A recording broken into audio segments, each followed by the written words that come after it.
When the pit bull walked over to the ducklings, his reaction couldn't be predicted. Would he see the little creatures as some new treat and bark at them? Would he retreat like he did with the other animals when he first met them?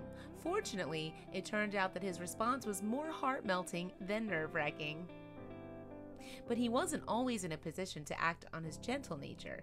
Jake the dog started life in a very different place, where he couldn't be kept and wasn't wanted. In fact, he was living an example of why pets shouldn't be given as gifts.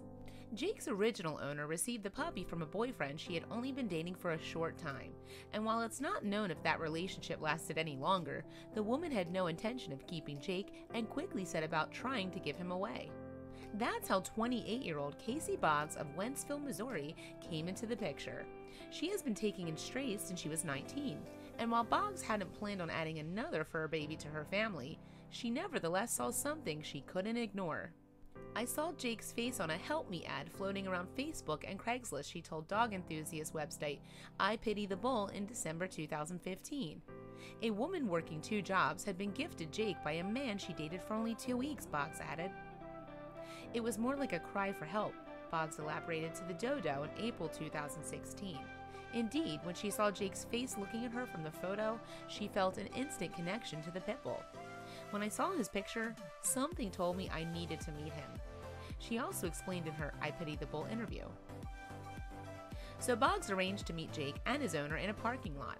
When the owner arrived, she dropped Jake into Boggs' car without any hesitation. She only had asked Jake's new mom for the $20 she would need for gas to get her back home. Boggs duly gave the woman $25 and took Jake to meet his new family. Of course, Jake's original owner did the right thing by giving him up to a loving home. After all, the poor pup desperately needed some normalcy in his life. Apparently, the previous owner had yet to even take him out of his crate. He had a minor case of worms and was a little underweight, but all else seemed great, Boggs told I Pity the Bull. Not surprisingly then, it took the little pit bull a little time to get used to the new concepts like the car and the stairs. His biggest challenge, however, was Mia the cat. He was like, "Whoa, you're different. I've never seen you and I think you might hurt me," Boggs recounted to the Dodo. At first, Jake was terrified of Mia. After a week, though, he started to warm up to his new feline friend.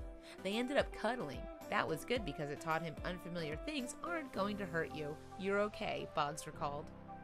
Then, Boggs went and brought home some more furry surprises. Specifically, she had learned that the nearby nursery was looking after some orphaned ducklings, and she just couldn't resist adopting them too.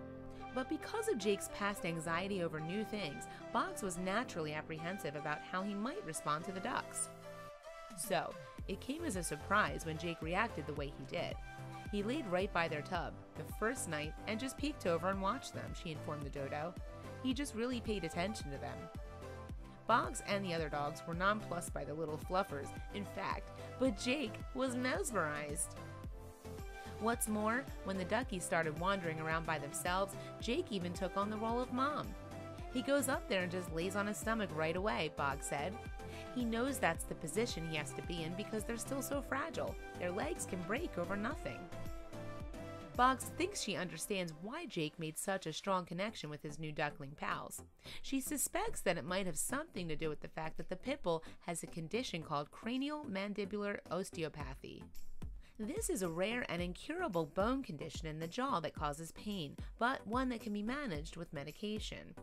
I believe his condition makes him sympathize and bond with the other souls who suffer, Boggs added. Another reason, I believe, why he took to the ducklings the way he did. Whatever the reason though, Jake obviously loves the ducks and they seem to love him back. If I put all the dogs down and on the bed and put the ducks out, they literally go straight to Jake, Boggs continued. He's the one they love. And to a group of orphans, having a mommy, even a big furry male mommy, is an important thing. With Jake's warmth and encouragement and the stimulation he provides them, it really makes up for what they missed out on at the beginning of their lives. Jake's a natural with the ducks, and the birds themselves fit right in with the eclectic rescue family. People always ask me how I got 5 animals to live in the same house and tolerate each other, Boggs said. Then they ask me how I got 5 animals to love each other. All I have done is love and showed them what love means. Love is selfless, and I feel that's the hardest thing for humans to understand. Fox continued. And thankfully, it doesn't look like her good work is going to end anytime soon. She elaborated to I Pity the Bull, I rescue to save souls, which in return saves a part of me I never knew needed saving. When the house is quiet, like abnormally quiet, and I find them all cuddled up together in the bed, I know in my heart I have done good in the world, she concluded. I have learned more from my pack than any human being. Listen more, love more, and understand more.